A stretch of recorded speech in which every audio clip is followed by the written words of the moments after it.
Welcome back into the Pick and Roll NBA podcast with Jet and Sap, presented by Full Press Coverage. Sap, we've been pretty good about predicting the games this playoff so far. I mean, obviously not 100%, but halfway decent.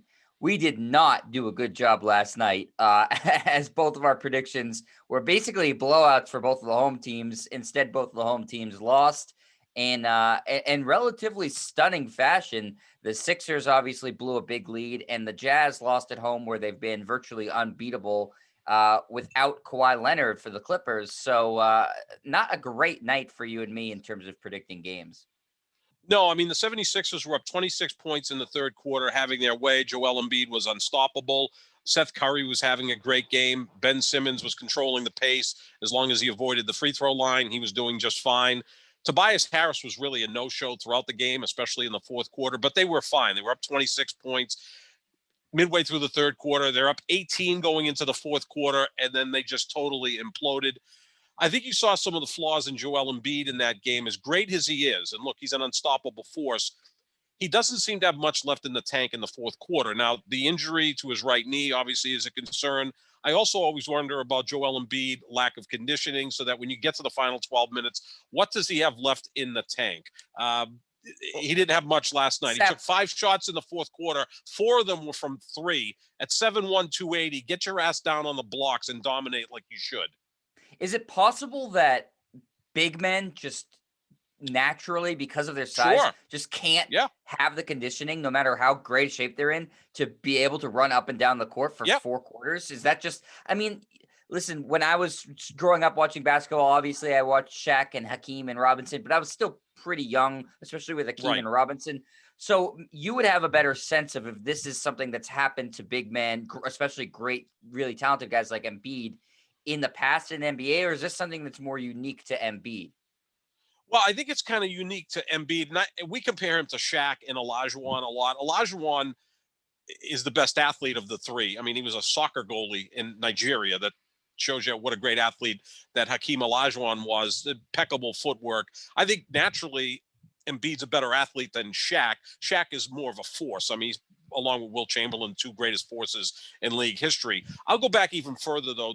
To me, Kareem Abdul-Jabbar is the 2nd greatest center in the history of the sport, just behind Bill Russell. You can make a case that Kareem is the greatest center of all time. Hell, you can make a case that Kareem's the greatest player of all time. He was always in impeccable condition. He was one of the first athletes that was worried about diet, conditioning. I remember going to shootouts the morning of final games, and Kareem would be using the elastic bands that Tom Brady now uses, and this was 35 years ago. Kareem was way ahead of his time. He was into karate. He had worked out with Bruce Lee in the early 70s. I mean, he was at the forefront of all of this.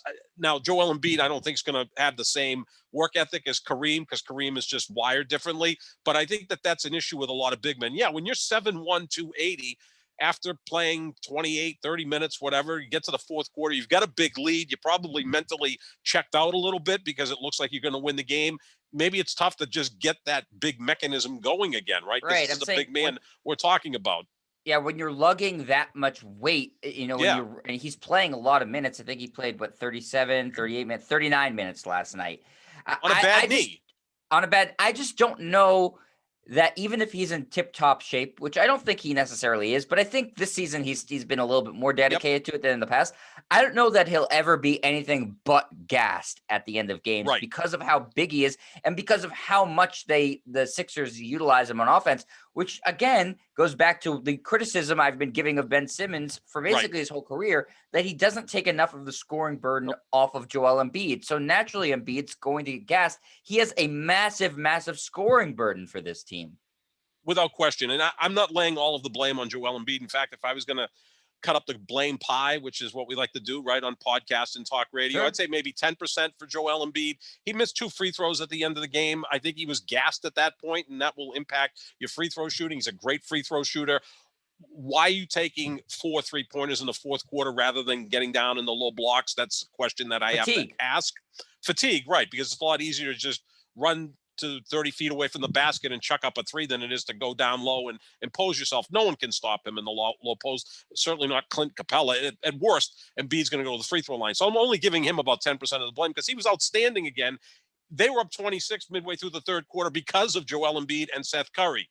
I'm also going to lay some blame on the feet of Tobias Harris, who has maybe the best job in the NBA because he can go out and suck, and no one ever really talks about him sucking. He makes $37 million a year. The Philadelphia 76ers owe him close to $120 million over the next 3 years. If you're getting paid that, you better be part of the solution, not the reason that your team isn't advancing in the playoffs. He was awful last night. Horrible. He didn't want the ball in the probably the worst quarter. player on the court last night. Even worse than Simmons, because Simmons gives you some things, right? He'll give you defense. He can rebound. He can facilitate. Tobias Harris is there, decent defender, but he's there to score. He was nowhere to be found. Chet, in the second half of that game, only 2 76ers made field goals. Seth Curry, who played his ass off, and Joel Embiid, who for 3 quarters was dominant. Other than that, they couldn't get a basket from anybody on the roster in the entire second half. The only 2 players in double figures for the team. It's not even That's insane. Anybody else put up 10. Nobody else. The 8 was the next highest. And they are missing Danny Green. And I know people laughed when I said that, but he's a nice piece to a championship team. He would have maybe broken the spell and hit a 3 or made a defensive play that maybe tilted the momentum back into Philadelphia's favor. So I think Tobias Harris deserves some of the blame, but no one's going to talk about him because he's the 3rd player on the team. So no one blamed George Harrison for a bad Beatles song. It was either McCartney or Lennon. You're not going to blame Tobias Harris for this loss. Most of the blame is going to fall on Ben Simmons, as it should. 4 of 14 from the free throw line. That's putrid. Come on. That is absolutely putrid, Jet. That's, you and I could do better. Seriously, that's not even a joke. Myself doing better. No, it's not. That's not a made up stat. 4 of 14 from the free throw line for a guy. Look, big guys have had problems at the free throw line. This guy's a great athlete. He's a point guard. You see how he moves on the court. He's an Adonis. I mean, the guy's 6'10", 250 pounds. He has one of the best bodies in the NBA. I mean, he's as big and strong as LeBron James at times, gets to the free throw line and just doesn't want to be there. And 4 for 14. Chet, in the postseason, he's 12 of 39 from the free throw line. That's 40%. I mean, that's horrible. Tom Brady wins more Super Bowls. It's more likely Brady wins a Super Bowl in a given year than Ben Simmons hits a free throw. Embarrassing. This is the thing. Like, some people will say, with kickers, they'll be like, oh yeah, I could make that kick. And no, you couldn't make that kick. No. You could grab a person off the street and they could do better than 4 of 14 from the free throw line. That's not hyperbole. That's a fact. The average person you grab off the street probably could at least do that, 4 of 14, most likely better. I mean, really, you could close your eyes. He could close his eyes at the line and do probably better. I mean, Jordan used to do that, right? Remember when Jordan get bored and close his eyes and hit 2 free throws? This is ridiculous, though, Sap. No, it really is. It's come on. There's absolutely, and we've been talking about this throughout the playoffs. There's no excuse for him to finish with 8 points. There's no excuse for him to finish with 4 of 14 from the free throw line. And there's even less of an excuse. This is the worst stat to me of all. He took 4 shots. Yeah, that's crazy. He was 2 of 4 from the floor. How does your second best player, the guy who's the number 1 pick in the draft, take 4 shots in a playoff game? This is after last game he was criticized for not being aggressive. And he said, yeah, I need to be more aggressive. You come out and you take 4 shots. Sap, he took 4. I mean, that's like mind-boggling. It really is for a guy that talented. And again, he's not a great outside shooter, but we know he can drive to the basket. He's ambidextrous. Of course, he may be the first player in the history of the NBA that is shooting free throws with his offhand. I mean, he is left-handed. He handles the ball more with his left than his right, but he's got to change his free throw approach, whether it be the mechanics of the shot, the mentality of going up there. We know Giannis has struggled at the free throw line. Giannis, I think, cares too much. He's got this routine that takes far too long when he goes to the free throw line. I think it really burns Giannis that he's not hitting free throws, because I think Giannis has a big heart and really, I'm sure Giannis the other night after that loss didn't sleep. With Ben Simmons, you get the feeling like he slept just fine last night, and he'll be out in Atlanta tomorrow night, and we'll see what happens. If they lose, the season's over. If they win, then they'll play, on Saturday or Sunday, whatever it is, in Philadelphia in Game 7. It doesn't seem like anything really makes him sweat at all. He seems like a cool, indifferent guy. And look, you proposed months ago that a great trade would have been, obviously, at the beginning of the year, sending Ben Simmons to Houston for No, James Portland. Harden. Oh, that one. Well, Sorry. Yeah, you're that right. one was, You're right. that would have Yep. been, because you picture James Harden and Joel Embiid together, a healthy Harden with Embiid. Holy crap, that would have been unstoppable. But they didn't want to give up on Ben Simmons. And there was also reports that Tillman Fertitta, the owner of the Houston Rockets, was going to trade James Harden anywhere but Philadelphia because Daryl Morey was there as the now general manager, and Fertitta doesn't want to help Daryl Morey win an NBA championship. So there's spite that comes in there. But Good way to at run a that team. point, you're not even in the same conference. Go get the best deal you can. Right. I mean, that's like if Green Bay is going to be spiteful and will only trade Aaron Rodgers to certain teams because they don't want to see him win a Super Bowl, get better players for him than not. Forget that part. Hell, Bill Belichick traded Drew Bledsoe within his own division. Yeah, always right? maximize the live value. to tell about it. Get what you can. Spite is not a good thing in professional sports. And maybe Ben Simmons in Houston would have been better. I love your idea of Dame Lillard for Ben Simmons. We know Lillard's a better player, but he's also older. He's smaller, but could you picture a Dame Lillard Embiid combo in Philadelphia? Look out. No, maybe Ben Simmons awesome, goes to Portland, more mellow franchise, right? More mellow market. And, maybe he flourishes there with a bunch of shooters around him. And but I said this last night. I don't think Portland would do it now. He's not a complete player.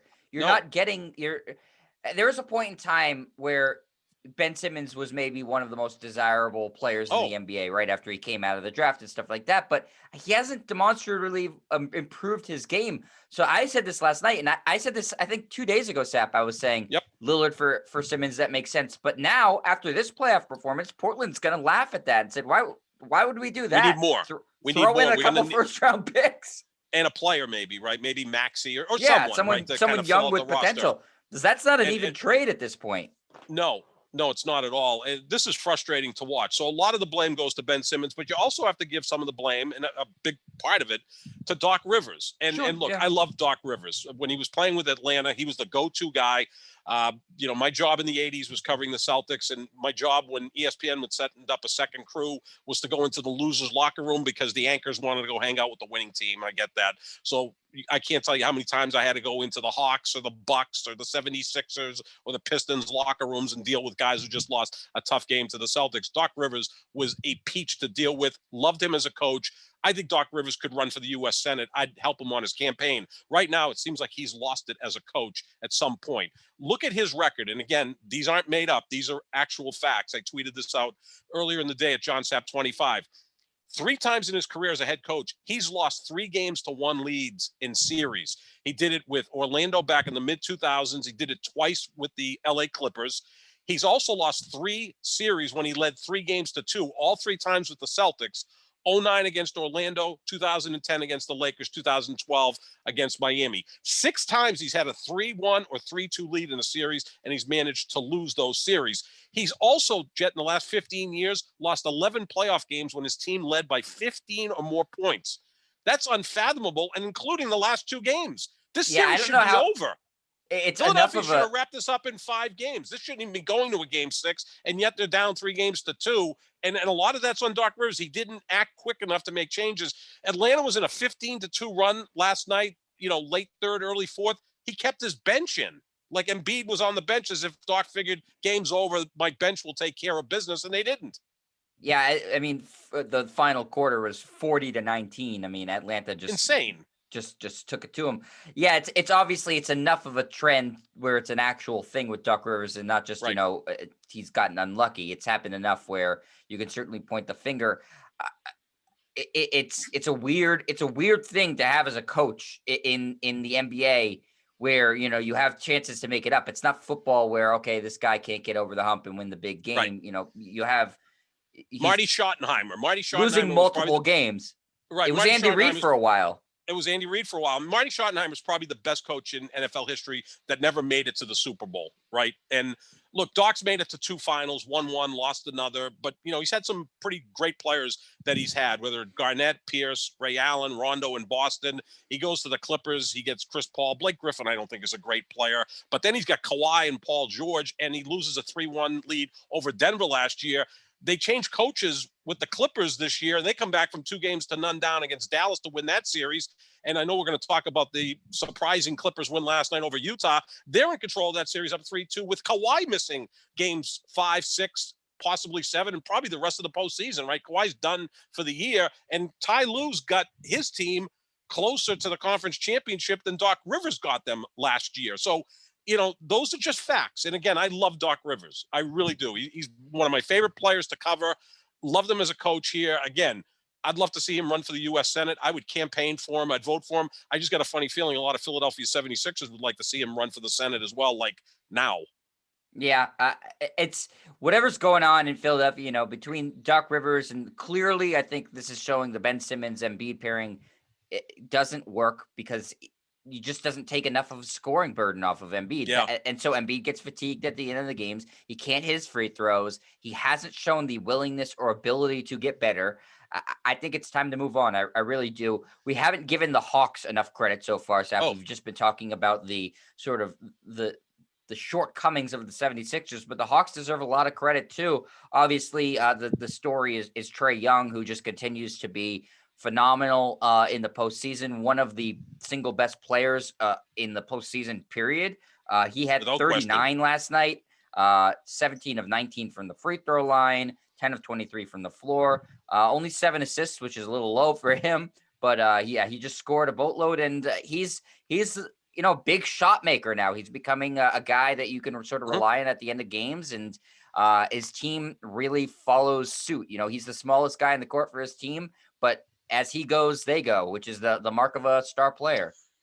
He's reminding me, and I'm not going to put him in this class yet, but he's got a little bit of Iverson in him, and he's got a little bit of Isaiah Thomas in him, right? I mean, Iverson, in the fact that Iverson never, turned down a shot. Like, he never saw a shot he didn't like. This kid is impervious to pressure. I think he's a better passer than Allen Iverson. I think he's a better pure shooter than Iverson. Iverson, a better athlete. Iverson, just a force of nature, right? I mean, Iverson was cut the same way that Jordan and Kobe were cut, like just maniacal, driven, determined guys. He was in the building last night. Yeah, which, makes it even sadder because Dr. J was in the building. Yeah, right? both of them were. Both of them were there. The two greatest living 76ers were in the building, and Philly was up 26 and they couldn't finish it. And I'm rooting for Philadelphia. I really am, because I think they could give Brooklyn a series if they're all in. And also, it's a great basketball market. I've always been a fan of Ben Simmons.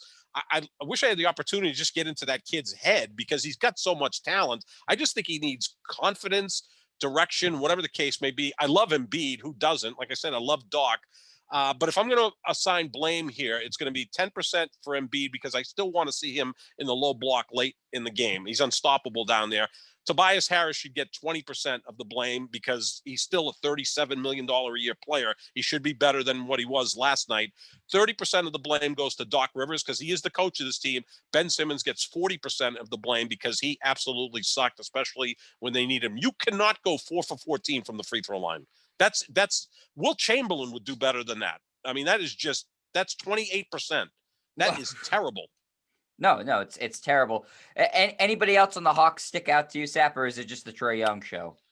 Lou Williams was incredible in the fourth quarter. He really was. And remember at the trade deadline when they acquired Lou Williams for Rondo, and I'm like, yeah, this is a steal for the Clippers, because Rondo is a championship caliber player.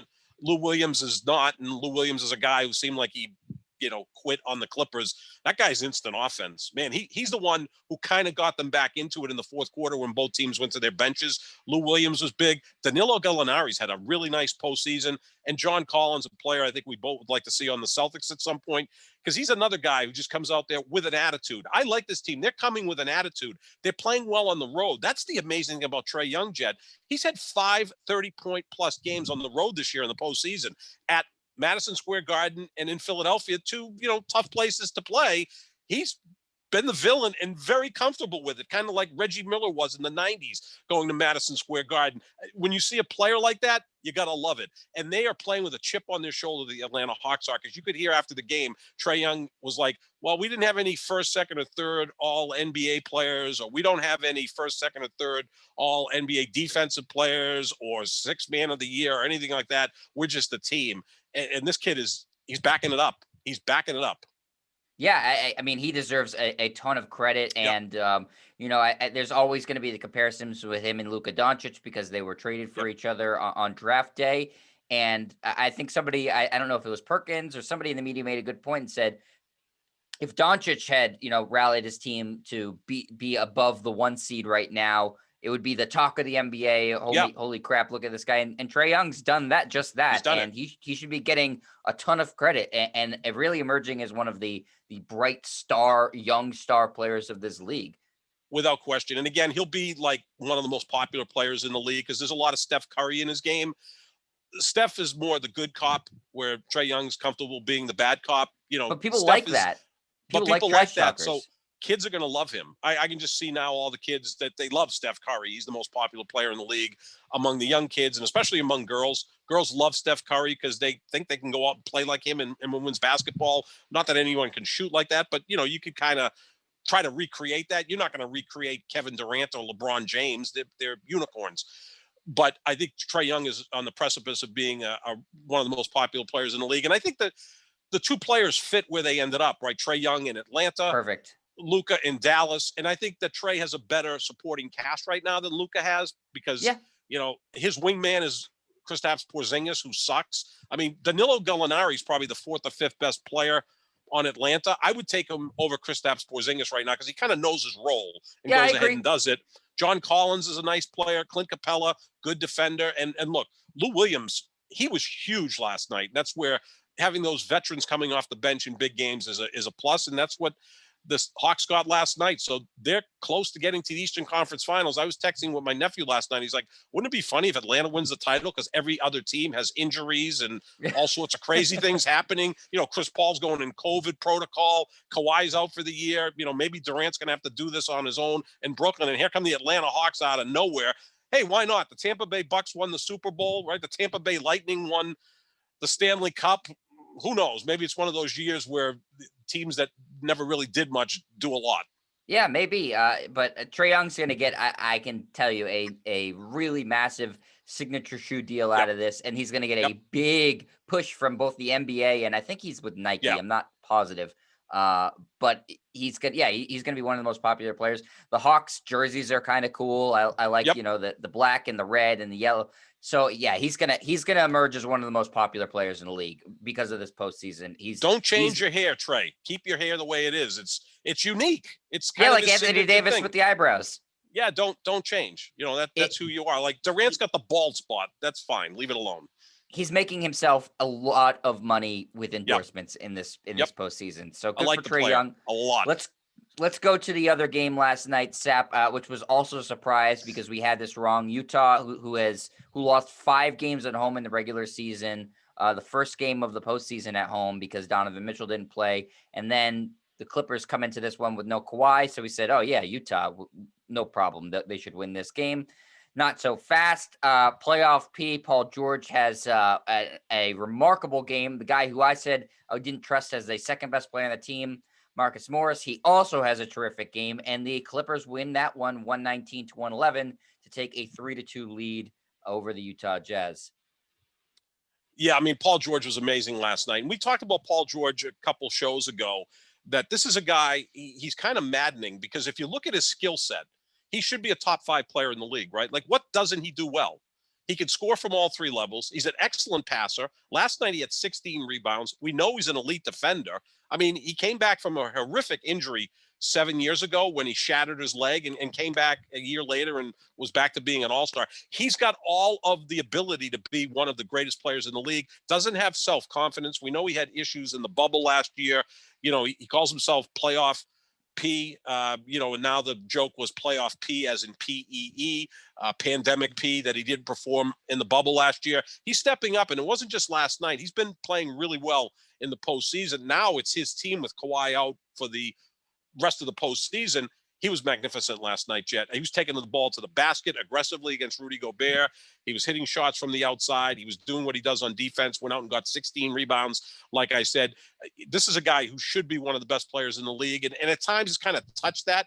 Don't forget, 2 years ago, he was 3rd in MVP voting, but then he followed that up with a 5-point performance in a clinching game in the postseason when the OKC Thunder lost to the Portland Trailblazers in the playoffs. It's like really stinkers. I mean, guys can have off games in the playoffs. Like we're talking about Giannis the other night having an off game. He still was 30-10, right? I mean, it's not like he had a horrible game, just didn't come up big at the end. Good for Paul George. He's a sensational player. and they stepped up. Marcus Morris stepped up. Utah was kind of weird, Jet, because they hit 17 3-pointers in the first half, and yet they were only up 5 points. At that point, you're like, 17 3-pointers and a half. I think the record is 29 for the game. They're on pace to shatter the record, and they're only up 5 points. And then the Clippers continued playing well. I wonder if Utah being so successful from three and just relying on the three in the first half, it kind of got Donovan Mitchell out of his rhythm. Because of all those guys on Utah, he's a good, not a great three-point shooter. He's more of a slasher. It didn't seem like he was engaged like he normally is, so that in the second half when they went to him, he just wasn't up to speed yet. We've watched football for a million years. There was a game the Patriots played against the Denver Broncos where they just essentially told Peyton Manning, we'll let you run down the field. We're not going to let you beat us throwing the football. Manning checked down to the run. The Broncos had like 250 yards. No time Moreno rushing. had a 200-yard rushing game. Huge game. And then when it was time for Peyton Manning to try to amp it up, he just wasn't able to because you're not in rhythm. And it's almost felt like that with Donovan Mitchell last night. Disappointing night for Utah. Gobert was just so-so. No blocks, 10 rebounds. He's got to be better than that. That was a strange game, though. I mean, there were like back-to-back strange games last night that when you woke up this morning to think about them, you're like, no one expected that last night. Yeah, and that's what's made the playoffs more intriguing now. Last night was probably the most intriguing night of the playoffs, followed by the night before with Milwaukee choking against the Brooklyn Nets. Yeah, we've had three sort of unpredictable results in a row. The Jazz, whose calling card all year long has been defense, they weren't great defensively last night. Obviously, giving up 119 points isn't ideal. Paul George sort of just did whatever he wanted on the court. They had no answer for him. And then the secondary players stepped up. You mentioned Marcus Morris. Reggie Jackson was terrific. So those guys filled in admirably for no Kawhi Leonard. They were able to, to score on a team that's supposed to be the best defensive team in basketball. Obviously we've said this, Sap. Donovan Mitchell's not at 100%, so you can kind of put that in the equation. They don't have Mike Conley, but still, I think most people were expecting the Jazz to be able to win this series and especially win the game at home. And now it looks like it's really the Clippers to lose. They're going to have two cracks at it. And the Jazz just sort of look almost out of sorts.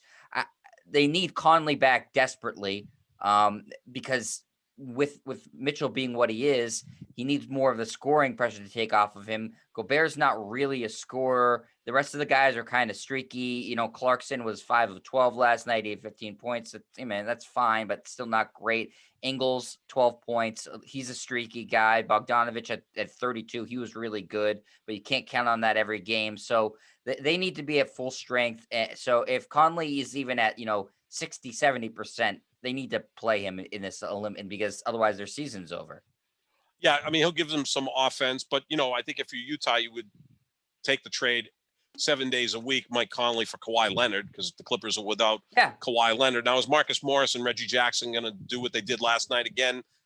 I wouldn't count on it. So I could see this thing going 7 games. Look, the Clippers have shown they can win on the road, right? They won 3 games in Dallas. They looked out of it in that series. They looked out of it in this series, and they've come back to win 3 straight. Do I count on Paul George doing what he did last night again? Probably not. I mean, he's not at the level of Kevin Durant, where I would expect Durant to do a lot of the same things he did in Game 5 and Game 6. And if he does, I wouldn't be surprised. Paul George is obviously level or 2 below Kevin Durant, but he's a sensational player. Speaks as highly about how great Durant is when Paul George isn't even in his neighborhood. But I think the series is going to go 7. I get the feeling that that's going to happen. Just because I think that someone on Utah will step up. I would expect Donovan Mitchell to step up big in Game 6, and I think he'll be more aggressive, and maybe they'll take the ball to the basket more. Again, the Clippers can't defend the rim. They really can't. Brooklyn and the Clippers, who may meet in the finals for all we know, neither can really defend the rim, so I don't know why teams don't take it to there. Again, I know the league is 3-point happy, but still take it to the rim. You get people in foul trouble. You get to the free throw line. You control pace, those types of things. I think they'll be more aggressive on Friday and try to force it to Game 7. Either way, the Western Conference Finals is going to be weird because we don't know what the status of Chris Paul is going to be. Right. And then obviously it doesn't seem like there's going to be Kawhi Leonard should the Clippers advance. And if the Jazz advance, You got, Donovan Mitchell sort of hobbled. Mike Conley, I don't know if he's going to play. Again, that's why we're going to talk about this Brooklyn game in a second. That's why that game 5 was so important for Milwaukee, and just such a wasted opportunity, because whoever comes out of the West, it seems like they're just going to be limping to the finals and sort of fodder for the team that wins the East. Well, and Brooklyn could be limping into the finals as well. I mean, Harden, look, that hamstring is going to hinder him for the rest of the playoffs. Now, is he going to play as poorly or as insignificantly as he did the other night? No, he'll probably get better as the playoffs I don't see how he continue could. on. Yeah, I mean, he was just there as a decoy. Obviously, Milwaukee didn't take advantage of that. When they had the basketball, they didn't hunt him out enough. I mean, you got Giannis taking fadeaway jump shots, one-on-one coverage by James Harden. I mean, that's just, again, Giannis doesn't have a great feel for the game. So Brooklyn's going to limp into this finals if they get there. I mean, we don't know about Kyrie's ankle injury. That's going to be obviously a concern. Look, this could set up for the Atlanta Hawks, as strange as that sounds, because right now they're playing with house money, right? They're the one team that no one expected to be here. Although I did think they would beat the Knicks, but no one expected them to be up 3-2 over Philadelphia. Or beat the Knicks in 5. I don't think anybody beat the Knicks in 5, and they're beating Philadelphia with Embiid putting up big numbers. I mean, It's not like if Embiid missed 1 or 2 games, you could say, okay, I could see Atlanta winning that series. Embiid's been out there putting up huge numbers. He didn't play well in the fourth quarter last night, didn't play well in the second half of game 4. If he had, the series would have been over. But again, if Ben Simmons hit some free throws and Tobias Harris showed up and Doc Rivers, paid attention for more than 30 seconds, this series should have been over. I mean, I know we think Milwaukee's scratching their head about losing game 5. How do you think Philadelphia feels right now that they have to win back-to-back games over Atlanta just to win the series when they should have already wrapped it up? I put out a Twitter poll at John Sapp 25. Who choked more, the Bucks the other night or the Sixers last night? I don't even think it's close. It's the Sixers. A 26-point lead in the second half at home against Atlanta is different than losing a 17-point lead on the road against Brooklyn. I respect Atlanta, but Brooklyn has Kevin Durant. That I look at was it, a massive choke job. Totally. I don't disagree with you there. I just look at it in a 1-game vacuum. Yeah, definitely Philadelphia. But in terms of the bigger picture, I think Milwaukee had a chance to really put a vice grip on trying to win the championship. I don't think Philadelphia is going to win the championship this year, but Milwaukee pissed it away. That's why, and I'm going to go on a quick Celtics thing here, Sep. I think all of this stuff that we're talking about is why this season, again, was so frustrating for Celtics fans. They just put a competent team out on the court. Look how things can open up in the playoffs. Sure. But you had basically Jaylen Brown, who got hurt, and then Jason Tatum trying to do everything by himself. So the Celtics, had they had a decent roster this year, could have legitimately made a run at a title because things have opened up in the playoffs. But the negligence of the front office, you had a team that should have been so much better than they were, but you let it get to such a bad point. Like, Sap, if they had the roster they had 2 years ago, this year in the playoffs, they would be the finals favorite. Yeah, well, I mean, I still think Brooklyn would be the favorite in the East. I mean, provided if Kyrie and Harden were healthy right Kevin now, Durant. if we're saying that Brooklyn is what they are, with things opening up. And as great as that roster was, and again, Marcus Morris was your 8th best player on that roster. He's now the 2nd best player on the Clippers, who may go to the Western Conference Finals. Shows you how deep that roster was. Yeah, that team underachieved incredibly. It's kind of ironic that the best roster the Celtics have had since Kevin Garnett, Paul Pierce, and Ray Allen left happened to be that year, and they lost in the second round to Milwaukee. Didn't make the conference finals, which they did in 3 other years with lesser rosters. That's the way it works sometimes. Yeah, look, if they had a better roster this year, they wouldn't have been the 7th seed. They wouldn't have had to play Brooklyn to play in the first round. They could have avoided Brooklyn for at least a round. Maybe they're playing Miami or Atlanta or the Knicks. And I don't know if a better roster would have beaten Atlanta, because Atlanta seems to be on a roll. But I get your point that Milwaukee and Philadelphia is as good as they are, and how unbeatable we thought they were going to be if they had played the Celtics. The Celtics could have certainly beat those teams, because those teams implode, right? Because here's the problem. Milwaukee's best player does not have a natural feel for the game, and he's awful at the free throw line. Philadelphia's 2nd best player has a great feel for the game. He's worse at the free throw line. And Philadelphia's best player seems to be effective for 3 quarters, but not 4. So those teams are flawed. The Celtics could have at least been competitive with those teams in a 7-game series, provided Jaylen Brown was healthy and Danny Ainge made the right moves to support Jason Tatum and Jaylen Brown. Absolutely. How do you think I feel for the Lakers, though, with LeBron? If they could have somehow got by Phoenix, which I think they could have if Anthony Davis doesn't get hurt in game 4, they would have certainly beaten Denver. They would have been sitting right now waiting for a beat-up Clippers team in the Western Conference Finals or a somewhat hobbled, not confident Utah Jazz team. Yeah, no, it I would think the open up great for them. Lakers would have been sitting there waiting now as the favorites to win the West. And you know what? We probably would have had that Lakers Brooklyn Nets finals that you feared, and I kind of wanted to, put to rest that Durant's better than LeBron. But again, it opened up for so many teams this year. That's why the funniest thing would be the Atlanta Hawks winning it. That would just be, that would be so hilarious. And who knows? Maybe Trae Young is Dwayne Wade circa 2006, right? A young guy that just had a great postseason, was able to crack through quickly in his career. Yeah, well, we'll see. It's been an odd postseason to say the least. And so we'll get into this game, Sap, tonight between the Nets and the Bucks. Obviously, as we know, the Nets took a 3-2 series lead. This game is in Milwaukee tonight at 8:30 Eastern. Harden is going to play. Kyrie Irving is not going to play. Sap, the spread on this is 5.5 favoring Milwaukee. How do you see it playing out? Well, Zigzag says take Milwaukee, but Zigzag said take Philadelphia and Utah last night. That didn't work out too well. I think Milwaukee's going to win tonight. I think some of their secondary players are going to shoot lights out, whether it be Pat Connaughton or, I don't call Drew Holiday a secondary player. He's got to play better than he did in game 5. I think Giannis is going to go nuts tonight, and Harden's going to be limited with that hamstring. And look, it could be a case where Milwaukee just shows up and literally deer in headlights, no pun intended, because they had their opportunity in game 5. Can they recover from that? I don't think they're the mentally toughest team, but I still think they'll come through in this game and force game 7. I think some of their secondary players will come up fairly big tonight. Again, it comes down with Milwaukee, how they shoot from 3.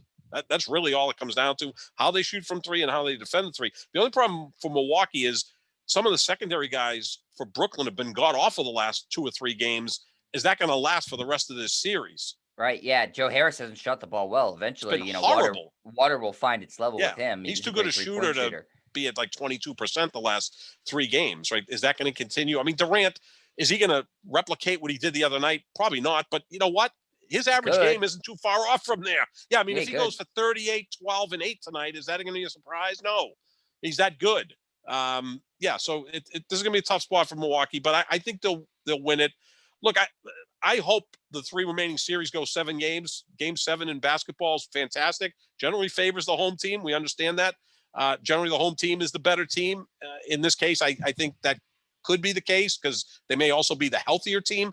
But it's going to be a tough one for Milwaukee tonight. The only problem is, don't you start to lose confidence that no lead is safe? Like if they're up 17 in the third quarter again, you're like, okay, we were here just 2 nights ago and it didn't end well. No, I told you this the other day. I gave basically my prediction. I think Milwaukee is they're toast. I think that they had their chance. They pissed it away. And I don't think they win tonight. I think they know exactly the opportunity that they had. And they essentially let one guy beat them, and then sort of the corpse of Jeff Green hit 7 threes. I just think that they can't get over it. Like you said, I don't believe they're the mentally toughest team. They've had heartbreak in the postseason before. I think that they don't know how to win these games. No. I just haven't seen that they have the ability to win big games. When have they won a big game, Sap? I know probably 1971 was the last time they won a championship. So everything since then has been a disappointment. I think as an organization tonight. I really do. Yeah. And it's going to be disappointing for NBA fans outside of Brooklyn, and it's going to be disappointing for the home fans in Milwaukee. But I think that they lose, and Brooklyn gets a little bit of a rest, maybe at least a day or 2 to try to get Kyrie right and Harden a little healthier, which just plays more to their advantage. I mean, Milwaukee could do the league a big favor by forcing Brooklyn to play a game 7. I just don't think that they're going to. Yeah, I mean, because obviously if Philly-Atlanta goes game 7, then Brooklyn would get some extra rest if they wrap it up tonight. It's a problem for Milwaukee because, again, their best player does not have a natural feel for the game, and he also is a disaster at the free throw line. So what do? Take him off the court in the final few minutes? You can't do that. And I also think, Budenholzer knows his job is in line, and I don't think that you sure. coach particularly well when you're worried about your livelihood. So I don't think that you can count on him to come up with a great strategy in this game. I don't know that Giannis is going to check Durant, because he didn't at all in the last game. And it's not like Middleton and Holiday were that bad in the last game, and they still lost. So I think they look at, we played a pretty good game, but we lost because of two guys, mostly Kevin Durant.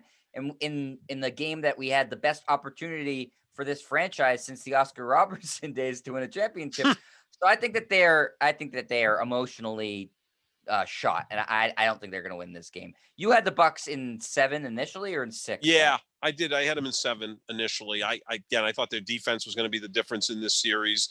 And this part of me and this part of you rooting against Brooklyn. Oh, absolutely. For different reasons. You hate Kyrie Irving. That's the number one reason you're rooting against Brooklyn. And I'm such a big LeBron guy that the two teams I don't want to see win the championship are either Brooklyn or the Clippers. And now, if the Clippers win it, it's going to be an accomplishment by Paul George. I can live with that. If Kawhi's out for the playoffs, they're not winning the championship. I don't think so, unless Paul George just does what he did last night, another 9 times, which I wouldn't count on. Obviously, if Durant wins a championship, he'll have most likely 3 finals MVPs.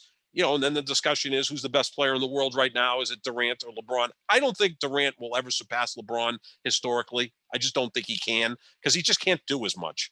I think it's because of the way he's won his titles. No one's going to put him over LeBron because of LeBron's title in Cleveland, when he came back from 3 games to 1 down against Golden State, that kind of feels like 2 titles. Like, they're not all titles are the same. Like, I know people are going to knock his title last year with the Lakers, but the Lakers have been dog shit for 8 years, since even before Kobe retired. Really, they were of no relevance. That's why may he rest in peace. And Kobe was an all-time great. I think he's the 9th greatest player in the history of the sport. And of course, Laker fans go, "What are you, nuts? That's insane." I go, "He's the 9th greatest player in the history of the sport."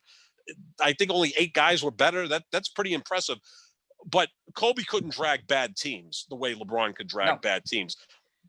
The other night, we saw Kevin Durant drag a pretty bad team to a huge win in the postseason. Now, can he do it series after series like LeBron did in 2007, 2015, 2018? Not likely. But Durant right now, in terms of legacy, he can crack the top 10 all time on my list. I could see him supplanting Oscar Robertson as my 10th greatest player of all time. If he wins a title this year and he's close to what he was the other night for another month, he could move up above the great centers of like Moses Malone and Olajuwon and Shaq and Elgin Baylor and West, the 2 great Lakers. Yeah, he could move up to like number 10 on my list.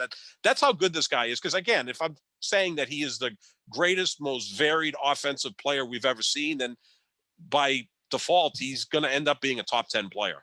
Yeah, and all things being equal, Sap, and I'm not, I'm not a huge LeBron guy. I don't love him. I acknowledge how great he is as a player. I do think he's the 2nd greatest player of all time. I think that you could make a strong case that Durant's team, when healthy, again, all things being equal, this Nets team when healthy, and those Warriors teams when healthy are better than any team LeBron's ever played on. Oh yeah. Absolutely. Yeah, no, he's played with. I thought, it was a legitimate big 3, Bosh, Wade, and LeBron, and Bosh, Kyrie, and Love. But Durant, Kyrie, and Harden, and Durant, Steph, Draymond, Clay, those teams are better than any team LeBron's been on. Both this Nets team and those Warriors teams. Yeah, because let's not forget, when he went to Miami, Wade was still great, but he wasn't quite in his prime. Because Wade, he was still great. I think the first year or 2, he was close to in his prime. But it was kind of a clunky fit, Remember the first year, they got to the finals, lost to Dallas. It was kind of an odd fit because they play somewhat similar, so it took a little while for them to fit. Bosh, look, I think Klay Thompson historically will go down as a better player than Bosh. I think Kyrie Irving's certainly more talented. Well, here's the point, Jet. In Cleveland, Kyrie Irving was clearly the number 2 guy, right? Yeah. In Brooklyn, he's clearly the number 3 guy. Right, there's the difference right there. That's pretty cut and dry. Yeah, it's like I always say that Jordan. Well, he doesn't think so. He thinks he's the best player. He still thinks he's the best player. But it's like people would say, well, Jordan beat Utah. I said, okay, LeBron had to face a Golden State team that Durant's better than Karl Malone. Steph Curry's better than John Stockton. Yep. Imagine if you put the equivalent of Klay Thompson on that Utah team, which would have been maybe Clyde Drexler. Yep. He was the Jeff Hornacek of that team. right. I mean, he's miles better. So if in that era, if you had Clyde Drexler on Utah with Karl Malone and John Stockton, you think Jordan was beating that team? If he did, then I give up the argument who the greatest player is. We don't know that because that's, hypothetical. But yeah, no, I mean, Durant's played with better teammates, and Durant's also an easier fit than LeBron. I mean, and I'll say that LeBron's not a shooter. He's a shooter. He's like Durant reminds me of the old guy that has a very simple life, right? Like there's nothing complicated. The kids are grown up. He's got grandkids he can play with. He's retired. He's got a nice pension. He goes golf. He's got like a simple game.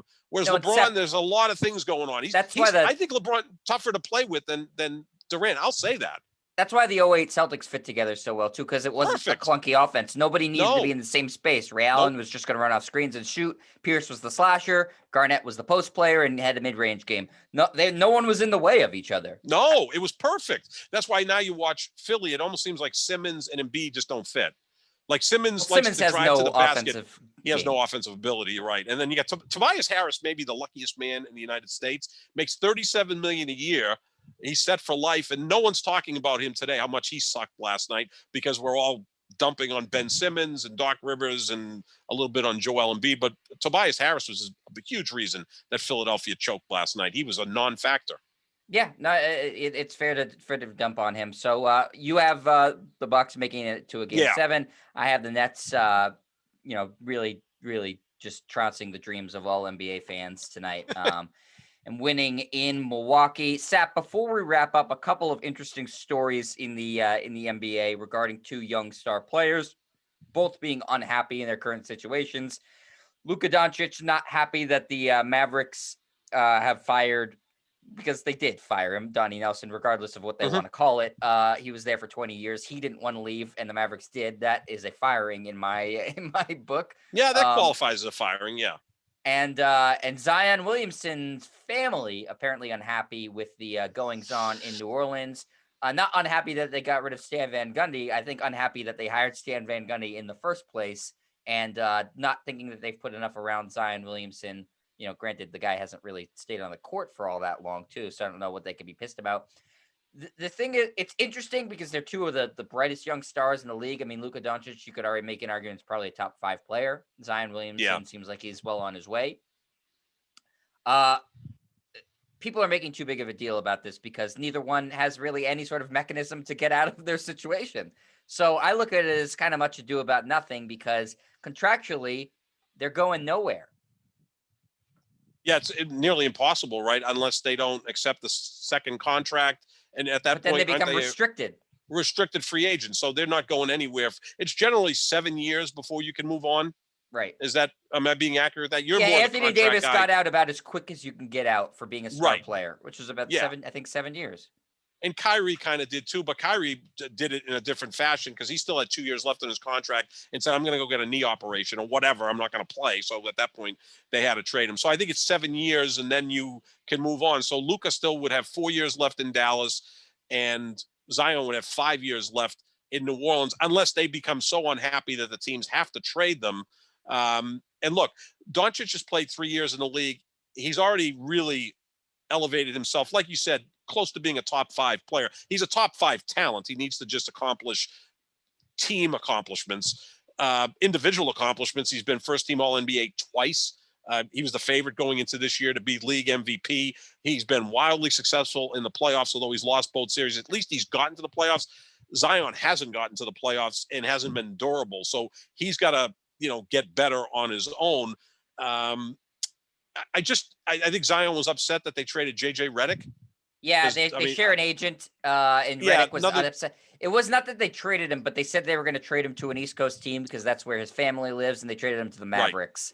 Right. And he was unhappy about that. He felt like they lied to him. So I think that soured him a little bit on the management side of things. But again, he can be as unhappy as he wants, but they're not trading him. The difference with the Kyrie situation was he wasn't even the best player on the team. LeBron was still there when they traded him. And so I think they felt comfortable saying, hey, we can trade this guy, throw a couple other guys with LeBron, still have a good chance of winning a championship. I'd rather get rid of this guy who's a Yeah. sad sack. Zion and Luka are far and away the best players on their respective teams. They're not trading them. Even if they say, I'm upset, I'm going to get a surgery, they're not moving on from them, especially New Orleans, who has no mechanism to get free agents to recruit there. I mean, Dallas presumably does because it's a big city. Not that they really ever have, but neither one is going to trade those guys. It's not going to happen. No, I mean, the key is New Orleans is going to hire a new head coach.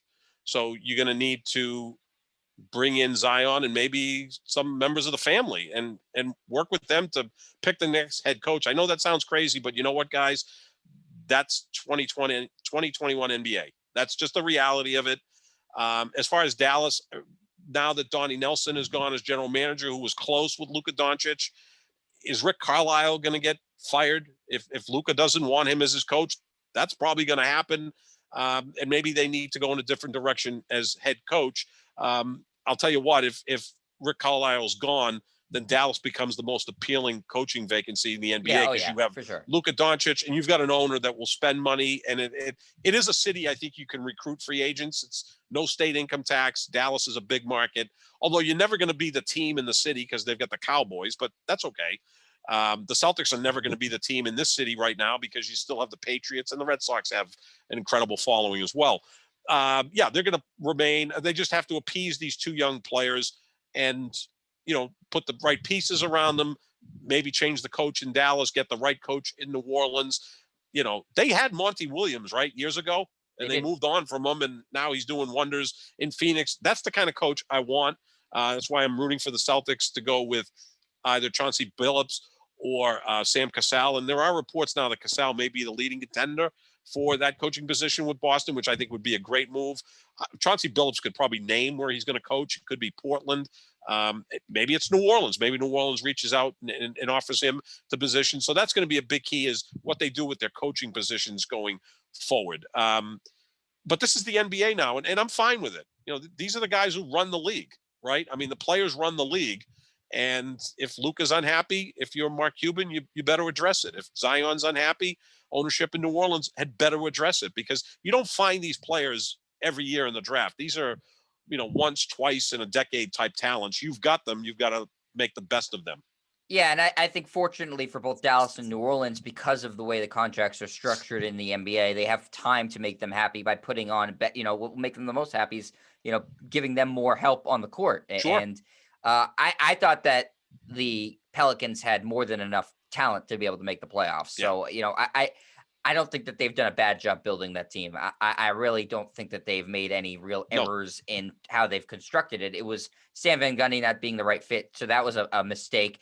And then, a lot of that falls on the players too. And so Zion should take some blame for not being able to elevate his team to at least the playoffs, because that roster was certainly good enough. It was better than Memphis's roster and better than some of the other teams. Better than Dallas's roster. I mean, better than Dallas's roster. I agree. Brandon Ingram would be the second best player on Dallas, right? He'd be the second best player on Memphis. Lonzo Ball might be the second best player in Dallas. And there's a rumor out there, would the Celtics be interested in Lonzo Ball? I think he'd fit with Tatum and Brown. Now, if you don't have to, I think he'd be a perfect fit for them. I think Lonzo Ball can be a better version of Marcus Smart. Maybe not quite the defender, but he's a really good defender. He'd be a good fit on any team. Great passer. I think he as your fourth player. Right? Like not as your second player. He's just too hyped coming out of college. That was the problem. He's a very, very good point guard. He's like I think he could be a little bit better than Ricky Rubio, which is Ricky Rubio's had like a 12-year NBA career and been a very good starting point guard. Nothing wrong with that. No, just happened to be drafted ahead of Steph Curry. Yeah, and Johnny Flynn. Minnesota had two chances to take Steph Curry. They took Ricky Rubio and Johnny Flynn instead of Steph Curry. It's Minnesota. Minnesota, What do you expect? But you're right. Those two guys are going to stay where they are, and I think it's good for the league because they're intriguing markets. New Orleans is a good sports city. You would think New Orleans could recruit free agents. It's a great city. No one cares about the team there. Yeah, it's a Saints town, right? I mean, it's the Saints and then whatever else. It's never been a basketball town. It's the Saints and LSU. Yeah, more so. You're exactly right. Yeah, LSU basketball probably as big as it is. There. Maybe you send Ben Simmons there. How about Ben Simmons to Philly for Zion? And obviously Philadelphia would have to throw in more pieces. Yeah, you'd have to throw in Embiid too. Oof. Yeah, they're not trading Zion. No. Again, this is why the story is interesting, because they're such amazing young players, and you're like, oh, they're upset. Everybody's working the trade machines. They have absolutely No. no reason to trade them because they have them under contract for like 6-7 more years. It's Same, just not going to happen. as much as the story of the NFL offseason has been Aaron Rodgers wants out of Green Bay, they don't have to trade him. He signed. He could retire. He'd have to give back a big portion of his signing bonus. At some point, Green Bay may trade him, but they don't have to. So as high in the league as Aaron Rodgers is, and there's Brady, Rodgers, Mahomes, and Russell Wilson. They're the Mount Rushmore quarterbacks in the NFL right now. Even Russell Wilson, who was getting antsy in Seattle, he's still on the Seahawks. Rodgers doesn't really have the wiggle room to force a trade. He can retire, which I don't think he wants to do. Brady was fortunate because he worked it that he could be a free agent at the end of the 2019 season. It took him 20 years to get there, right? And finally they said, okay, we're not going to be able to franchise you, and he was on his merry way. So I mean, it's tough to move. LeBron has made it doable, especially in the NBA, but you've got to kind of wait for your turn. You can't just do it after 2 or 3 LeBron years. It was 7 years initially. 7 years in Cleveland, yeah. And then from there, it's been 4 in Miami, 4 in Cleveland, and he's going into his 4th with the Lakers. So Luka just finished year 3 in Dallas. Zion just finished year 2 in New Orleans. It's going to be a while. These guys are not going to be available for a while. So really much ado about nothing, I think. And I expect both those teams will improve as their young stars improve and they add more pieces around them and maybe new coaches. No reason that they shouldn't. So I would venture to guess that those guys will be happier in short order. Isn't the solution to everything this year Dame Lillard? But what do you have to give up to get him? New Orleans can trade for him because they have interesting pieces. Dallas has nothing to offer. Anybody. They have nothing to offer. Yeah. Nothing. Kristaps Porzingis, he's a bad contract. No one wants the contract. No, it's a bad contract for a guy who averaged 5.7 rebounds per game. I mean, how at 7.3 do you average that?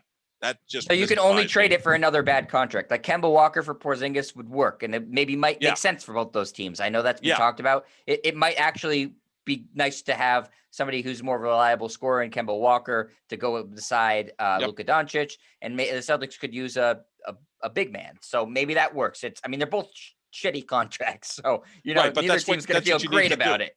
Yeah, it was like at that point when Chris Paul was traded for Russell Westbrook, it was because of the contracts. Yeah, now, Westbrook's gone on and played well for the last 2 years, and Chris Paul could have been the MVP of the league this year. And now I think teams are kicking themselves for not getting Chris Paul. I mean, could you picture the Milwaukee Bucks with Chris Paul right now? Yeah, that's the move they should have made. We talked about that, I think, at the beginning talked about of it the season. 6-8 months ago. They that should was have made it. To make. They were interested in it. The Celtics should have made that move too, trying to get him. Anybody. Yep. Yeah, no, teams are kicking themselves for sure. Yep. Good on Phoenix for doing that. Yeah, they acted. So that's going to do it for us today, Sap, on the Pick and Roll NBA podcast with Jet and Sap. We are presented by Full Press Coverage. Check out both of our Twitters for all the latest on the show at JohnSap2525 or at Jet Striar, JETSTRIAR. And we're also on YouTube if you're not watching there already. youtube.com/JetStriar. We'll be back tomorrow with a new edition of the podcast and let you know if the Nets are headed to the Eastern Conference Finals or if the Bucks are forcing Game 7 and preview the rest of the games that are going to happen tomorrow. We'll be there then. See you, everybody.